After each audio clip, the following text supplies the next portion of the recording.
कहानी की शुरुआत में हम एक टीचर को देखते हैं जो रशिया में रहती है और वहाँ की एक यूनिवर्सिटी में पढ़ाती है। वो एक टीचर को पसंद करती थी जो एस्ट्रोफिजिसिस्ट है, यानी कि आसमान के बारे में रिसर्च करने वाला, जैसे स्टार्स, प्लैनेट्स, सैयारे वगैरह। और क्योंकि वो टीचर भी उसे पसंद करता था, इसलिए जल्द दोनों शादी कर लेती है। कुछ महीनों बाद वो प्रेग्नेंट हो गई, यानी उनका बच्चा पैदा होने वाला था और ये दोनों अपने बच्चे की दुनिया में आने की वजह से बहुत खुश थी। उसका हस्बैंड कहता है कि जब हमारा बच्चा पैदा हो जाएगा तो मैं उसका नाम जुपिटर रखूंगा, जो एक प्लेनेट का नाम भी है, क्योंकि एस्ट्रोफिजिसिस्ट होने की वजह से उसे ये नाम काफी पसंद था। पर उसकी वाइफ को ये नाम पसंद नहीं आया, इसीलिए वो मना कर देती है। जिस बात को लेकर उनकी बहस हो गई, जिस दौरान कुछ लुटेरे उनके घर में घुस गए और घर का सारा सामान लूटने लगते हैं। वो काफी सारे लुटेरे थे। उनमें से एक लुटेरा उसके हस्बैंड का टेलीस्कोप उठा लेता है, यानी कि दूरबीन जैसी मशीन, जिसकी मदद से वो आसमान में देखता था। और क्योंकि ये उसने अपनी मेहनत की कमाई से बनाया था, तो ये उसे बहुत प्यारा था, इसलिए वो उस लुटेरे को कहता है कि प्लीज तुम इसे मत ले जाओ। लेकिन चोर ने उसकी बात नहीं मानी, बल्कि वो उसे शूट कर देता है। और क्योंकि गोली बहुत पास से लगी थी, इसीलिए वो नीचे गिर गया। मौके पर ही अपना दम तोड़ देता है। उसकी वाइफ को बहुत दुख हुआ,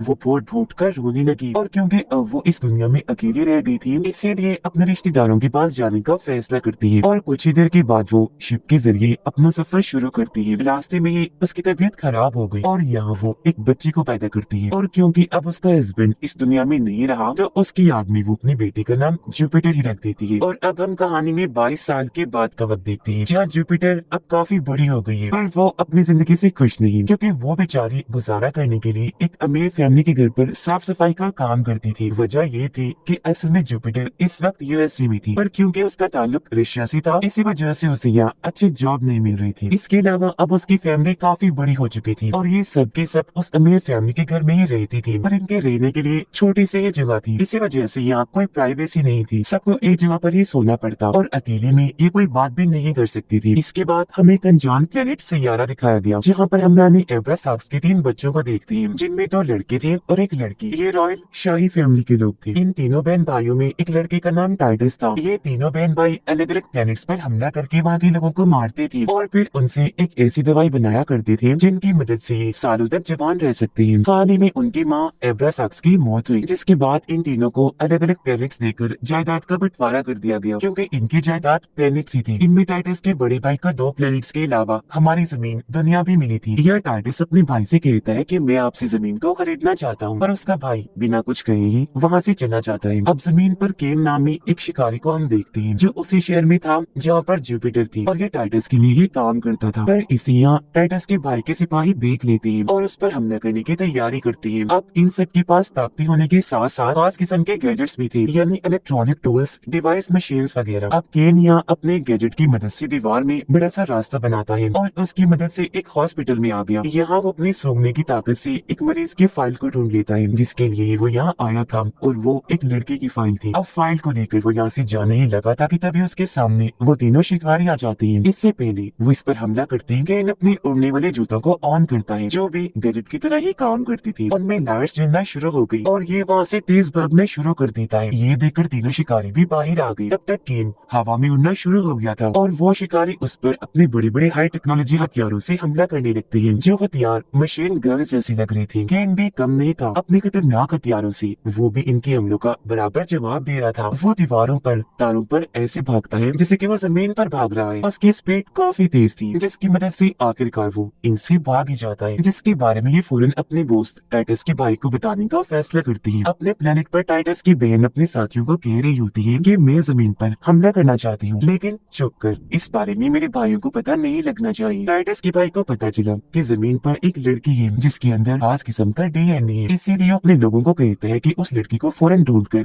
उसका टेस्ट करो और अगर कुछ गलत लगे, तुम्हें शक हो, तो फौरन उसे मार डाल। और अब हम जमीन पर उसी लड़की को देखते हैं जो असल में जुपिटर की दोस्त होती है, और क्योंकि वो अकेली थी तो उसकी मदद करने के लिए जुपिटर उसके घर की साफ सफाई करती है। पर तभी जुपिटर को अपनी दोस्त के चीख की आवाज सुनाई दी। ये जब वहाँ चेक करने गई तो वहाँ का नजारा देखकर काफी दंग रह गई। उसकी दोस्त बेहोशी की हालत में हवा में उड़ रही थी और उसके आसपास ग्रे रंग के बहुत सारे अजीब तरह के एलियंस थे, जिनके पास गन जैसी मशीन थी, जिसकी मदद से वो उसके दोस्त का टेस्ट कर रही थी। ये देखकर जुपिटर पास नहीं जाती, बल्कि उनकी तस्वीर बनाने लगती है। पर तभी उसकी मॉम की कॉल आ गई। जैसे ही मोबाइल की बेल बजी, एलियंस का ध्यान उसकी तरफ हो गया और वो उस पर भी झपट पड़ी। एलियंस जुपिटर और उसकी दोस्त की कुछ देर की पहले की याददाश्त मिटाकर वहाँ से चले जाते हैं। ये दोनों बेहोश थी। जब इन्हें होश आया तो इन्हें कुछ भी याद नहीं आ रहा था कि क्या हुआ। इन्हें बस अजीब लग रहा था। रात को जब जुपिटर अपनी फैमिली के साथ बैठकर खाना खा रही थी तो वो अपने एक कजन से कुछ पैसे उधार मांगती है, क्योंकि उसे भी अपने डैड जैसा बनना था और उनकी ही तरह आसमान पर रिसर्च करनी थी, जिसके लिए जाहिर है उसे टेलीस्कोप चाहिए था। पर उसका कजन ये कहकर मना कर देता है कि तुम कोई अच्छी सी जॉब कर लो और खुद पैसे कमाओ। इस बात से जुपिटर को बुरा लगा। वो जब अकेली थी तो उसका दूसरा कजन आकर कहता है कि अगर तुम मेरे साथ काम में मदद करवा दिया करोगी तो मैं तुम्हें कुछ पैसे दे दिया करूंगा ताकि तुम टेलीस्कोप खरीद सको। जो सुनकर वो मान गई, साथ में काफी खुश भी हो जाती है। अगले दिन जुपिटर अपनी दोस्त बनकर हॉस्पिटल में गई। वो अपने फोन में एलियंस की तस्वीर देखती है, जो हालांकि उसने खुद ही बनाई थी, पर क्योंकि एलियंस ने याददाश्त को मिटा दिया था तो उसे कुछ याद नहीं आ रहा था। लेकिन इससे पहले वो कुछ समझ पाती, यह डॉक्टर आ गया जो उसे सर्जरी के लिए बुलाने आया था। पर जैसे उसे बेड पर लिटाया गया वो हवा में उड़ने लगी। असल में ये डॉक्टर्स नहीं थे बल्कि एलियंस थे, जो डॉक्टर्स का रूप लेकर अब उसके डीएनए को चेक करने आए थे। उन्हें यहाँ गड़बड़ लगी, इसलिए वो उसे मारने की कोशिश करने लगी। लेकिन तभी यहाँ भागता हुआ केन आ जाता है और वो अपने गन से इनको शूट करने लगता है। उसने एक बार में कई सारे शॉट्स किए, जिससे कुछ एलियंस की तो वही मौत हो जाती है। उड़ने वाले एलियंस उड़ते हुए दीवारों पर जाकर बैठ गए, जिन्हें भी केन मार गिराता है। तब तक जुपिटर भी नीचे आने लगी, पर उसके गिरने से पहले ही केन उसे गोद में लेकर बचा लेता है और यहाँ से भाग गया। अब शिप में टाइटस को ये खबर मिली कि केन ने आखिर उस लड़की को ढूंढ लिया है जिसके अंदर वो खास किस्म का डीएनए है, जो और कोई नहीं बल्कि जुपिटर थी, क्योंकि वो खास डीएनए उसका था न कि उसके दोस्त का। इसलिए अब टाइटस अपनी एक शिप भेजता है उन्हें यहाँ लाने के लिए। टाइटस के भाई को भी पता चल गया कि केन उस लड़की को लेकर वहाँ से भाग चुका है, जो सुनकर उसे बहुत गुस्सा आया। इसीलिए वो अपने साथियों पर चिल्लाता है कि जाओ और उनकी तलाश करो, मुझे कैसे भी करके वो लड़की चाहिए और इसके लिए अपनी सिक्योरिटी डबल कर दो। जुपिटर को जब होश आई तो वो सामने केन को पाती है, जो उसे बताने लगा कि जमीन के अलावा दुनिया में और भी कई सारे ऐसे प्लैनेट्स हैं जहाँ जिंदगी मुमकिन है और वहाँ अलग अलग तरह के क्रिएचर्स और अलग नस्लें रहती हैं, जैसे कि एलियंस, वेयरवुल्फ वगैरह। आगे वो बताता है कि मैं भी असल में वेयरवुल्फ ही हूँ, यानी आधा इंसान और आधा भेड़िया, और मुझे खास आर्मी के लिए पैदा किया गया था। यहाँ वो अपनी खास किस्म की उड़ने वाली जूती और ऐसा गैजेट दिखाता है जिसकी मदद से वो किसी भी दीवार, दरवाजे, खिड़की पर सुराख करके रास्ता बनाता है। यहाँ भी वो ऐसा करके दिखाता है। अब जुपिटर को यकीन नहीं आया, इसलिए उसने अपना हाथ अंदर करके चेक किया। जब अंदर उसका हाथ चला गया और अब केन उसे गोद में उठाकर उस रास्ते से होकर दूसरी साइड पर आ गया। तब तक टाइटस का शिप भी यहाँ आ गया था, जिसके अंदर केन जुपिटर को ले जाने लगा। पर तभी यहाँ टाइटस के भाई के भेजे हुए सिपाही आ गए, जो अब पहले से काफी ज्यादा थे, और वो शिप पर हमला करके उसे तबाह बर्बाद करती है। शिप के टुकड़े टुकड़े हो गए। अब तभी जुपिटर यहाँ से नीचे गिरने लगी, पर केन उसे पहले ही पकड़कर हवा में उड़ने लगा और यहाँ से भागना शुरू कर देता है। लेकिन वो सिपाही उस पर भी हमला करके अंधाधुंध शूट्स उस पर करने लगती है, पर क्योंकि वो काफी स्पीड में था इसलिए जुपिटर को लेकर जैसे तैसे यहाँ से भाग ही जाता है। अगले दिन केन एक गाड़ी चुराता है और जुपिटर को अपने साथ अपने दोस्त के घर ले जाने लगा। रास्ते में वो केन से पूछती है कि आखिर ये लोग मेरे पीछे इस तरह क्यों पड़े हैं, मुझे क्यों मारना चाहते हैं, जिस पर केन उसे समझाता है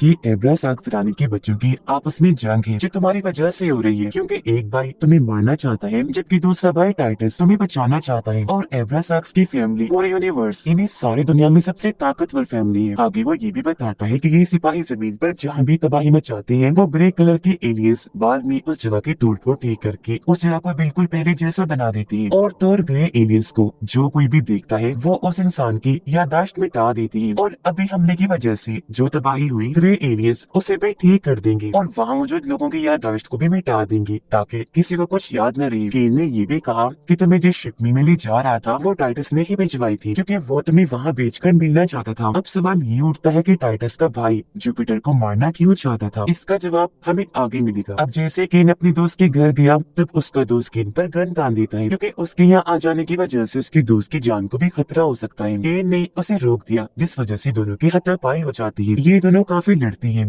उठाकर एक दूसरे को फेंकने लगते हैं, जिस बीच बहुत सारे शहद की मक्खियों का झुंड आकर जुपिटर को चारों तरफ से घेर लेता है, पर वो उसे काटती नहीं बल्कि आसपास उड़ने लगी और तो जुपिटर के इशारों पर उड़ रही थी। ये देखकर केन का दोस्त जुपिटर के सामने झुक गया और उसे राजकुमारी कहकर बुलाता है। फिर उसे बताने लगा कि इन शहद की मक्खियों में असली एब्रासाक्स फैमिली की राजकुमारी को पहचानने की ताकत होती है। तुम्हारा डीएनए एब्रासाक्स की रॉयल फैमिली का है, जिस वजह से ये सारी मक्खियाँ तुम्हारे आसपास घूमकर तुम्हारा वेलकम कर रही थी, क्योंकि इन्होंने पहचान लिया कि तुम इनकी राजकुमारी हो। जिसके बाद वो केन और जुपिटर को अंदर ले आया और केन के जख्मों पर दवा लगाने लगता है, पर तभी वो केन के पीठ पर दो निशान आमने सामने देखती है। वो काफी हैरान हैरान हुई और इस बारे में पूछती है, जिस पर केन का दोस्त उसे बताता है कि पहले हमारे पंख हुआ करते थे और हम भी एब्रासाक्स के प्लेनेट से थे, लेकिन कुछ गलतियों की वजह से उसने हमें अपने प्लेनेट से भी निकाल दिया, साथ ही हमारे पंख भी ले लिए, जो अब उसी प्लेनेट पर उसके बच्चों के पास है। अब तभी जुपिटर के पास उसके कजन की कॉल आ गई, जो सुनने के लिए वो वहाँ से चली गई। तब केन अपने दोस्त को बताता है कि मुझे नहीं पता था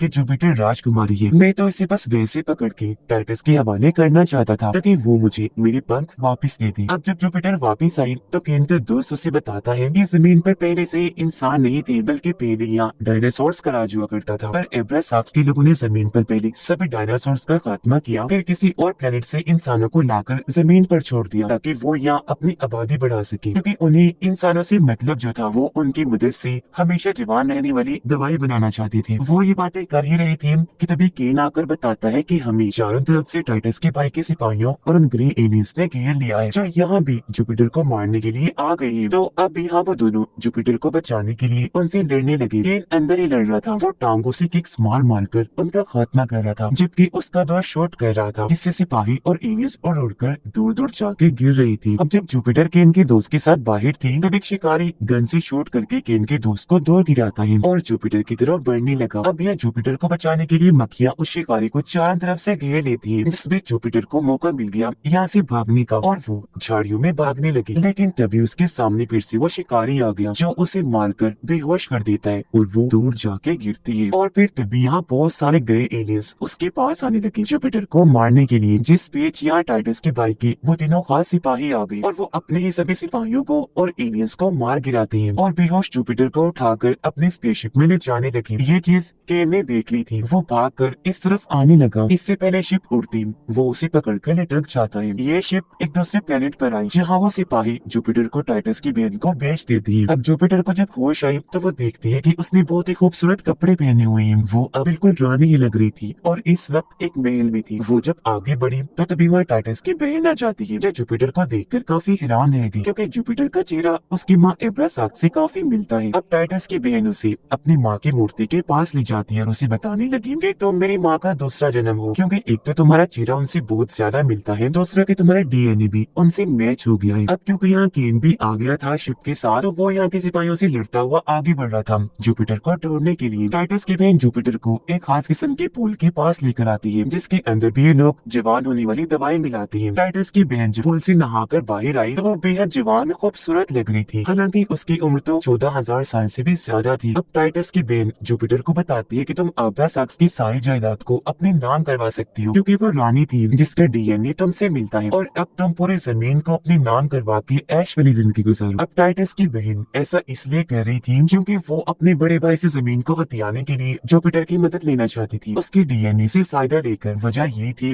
कि वो हमेशा जवान रहना चाहती थी, और अगर जमीन उसे मिल गई तो वहाँ के इंसानों के जरिए ऐसा मुमकिन हो सकता है। तब यहाँ हमें पता चला कि यही वजह है कि टाइटस का भाई जुपिटर को मारना चाहता है, क्योंकि वो जानता था कि उसने मेरी माँ का खून है, तो मेरी बहन भाई उसके जरिए मुझसे जमीन को छीन सकती है। वो दोनों बातें कर ही रही थी कि तभी यहाँ केन आ गया। वो टाइटस की बहन को गन दिखाकर जुपिटर को अपने साथ चलने का कहता है, पर क्योंकि जुपिटर उसकी बातों में आ गई थी तो उस पर वो एतबार करने लगी, इसलिए यही रुकने का फैसला करती है। अब टाइटस का भाई अपने खास सिपाही को मार देता है, क्योंकि दूसरी बार भी वो जुपिटर को नहीं पकड़ पाया था, और अब वो अपने खास सिपाही को जुपिटर के पीछे भेजता है, जो सिपाही ड्रैगन जैसा लग रहा था। अब केन का दोस्त अपने ऑफिसर के साथ जुपिटर के पास आया। तब ऑफिसर जुपिटर को अपने साथ शिप में बिठाकर दूसरे प्लेनेट पर ले जाने लगी, जहाँ इंसान पैदा हुए थे। अब जब भी उस प्लेनेट पर पहुंचे तो एक रोबोट जुपिटर से आकर मिलता है, और वो अपने एक वर्कर को रिश्वत देकर जुपिटर की कलाई पर रॉयल निशान बनवाता है, ताकि सब उसे ऐसे पहचाने कि ये भी रॉयल फैमिली की रानी है। अब जब जुपिटर और केन बात कर रही थी तो यहाँ उसका दोस्त आ गया, जो दोनों को चारों तरफ से घेर लेता है, क्योंकि वो टाइटस से सौदा कर चुका था जुपिटर को उसके पास लाने का। ऐसे करके उसने अपने ही दोस्त से इनको धोखा दे दिया था। थोड़ी ही देर में जुपिटर को टाइटस के सामने लाया जाता है, तो वो उसे कहता है कि अगर तुम मेरे साथ खाना खाओगी तो मैं तुम्हें वापस जमीन पर भिजवा दूंगा, जबकि टाइटस के गार्ड्स केन को एक जेल में बंद कर देते हैं। अब जब जुपिटर और टाइटस खाना खा रहे थे तो वो उससे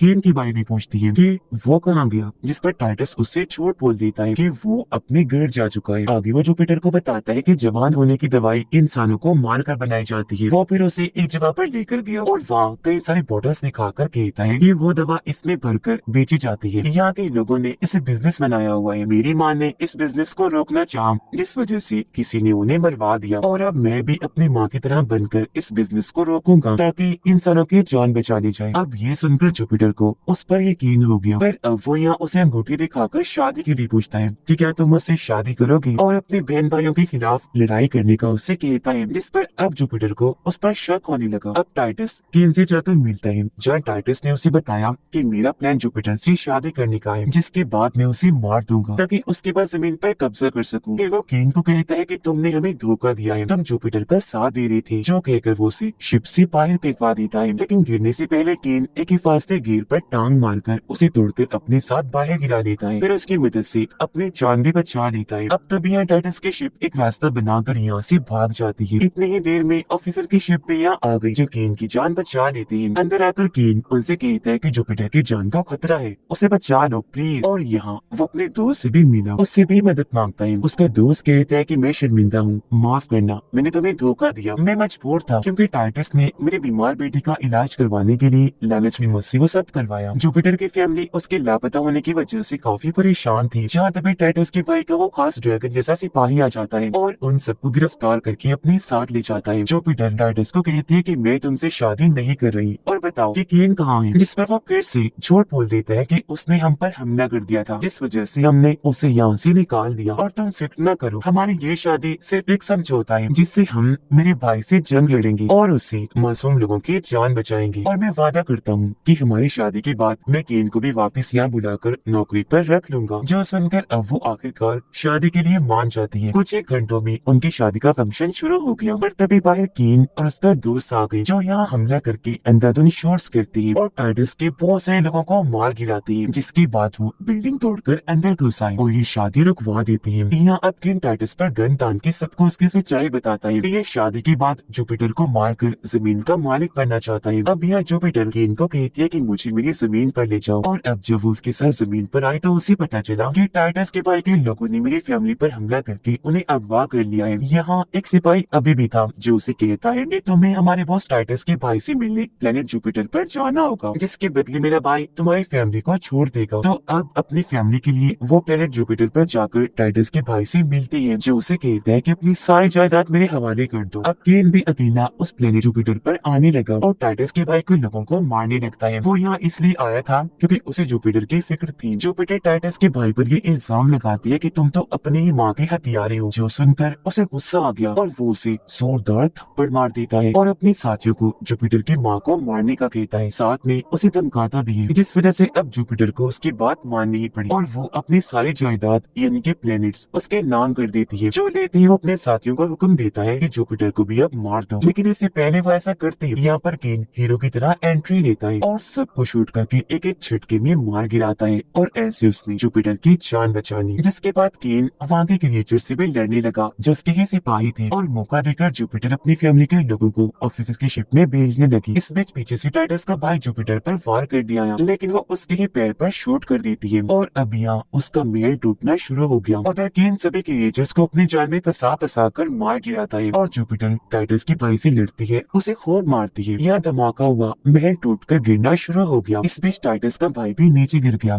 और ऐसे उसका खेल खत्म। बहुत बुरी तरह उसकी मौत हो जाती है। अब यहाँ जुपिटर भी गिरने लगी, लेकिन झट से वहाँ केन आकर उसे बचा लेता है और उड़ाकर वहाँ से ले गया। कुछ टाइम के बाद हम जुपिटर को फिर से अपनी फैमिली के साथ देखते हैं, जो अब अपनी इस जिंदगी से बहुत खुश है। तभी उसका कजन भी उसे टेलीस्कोप गिफ्ट के तौर पर लाकर देता है, जिसे देखकर वो बहुत खुश हो गई। काम खत्म करने के बाद वो केन से जाकर मिलती है। अब यहाँ पता चला कि आखिर जुपिटर सभी प्लैनेट्स की रानी बन गई है, लेकिन उसने फिर भी अपनी नॉर्मल जिंदगी को चुना, जहाँ वो अपनी फैमिली के साथ रहेगी। और तो और अब केन के भी पंख वापिस आ गए थे। अब हर जगह जुपिटर का राज होगा, ना कि एब्रासाक्स के बच्चों का। तो अब कोई भी तबाही नहीं होगी, ना ही इंसान मारे जाएंगे, सब कुछ ठीक हो जाएगा, हर जगह अमन सुकून होगा। जुपिटर और केन क्योंकि एक दूसरे को पसंद करती थी, इसीलिए गले से लग जाती है और इंजॉय करने के लिए वो वहाँ से एक साथ उड़ गए। ये दोनों खूब मस्ती करती हैं और ऐसे उनकी और सबकी जिंदगी काफी खुशहाल बन जाती है। और इसी के साथ इस फिल्म की कहानी यहीं पर खत्म हो जाती है।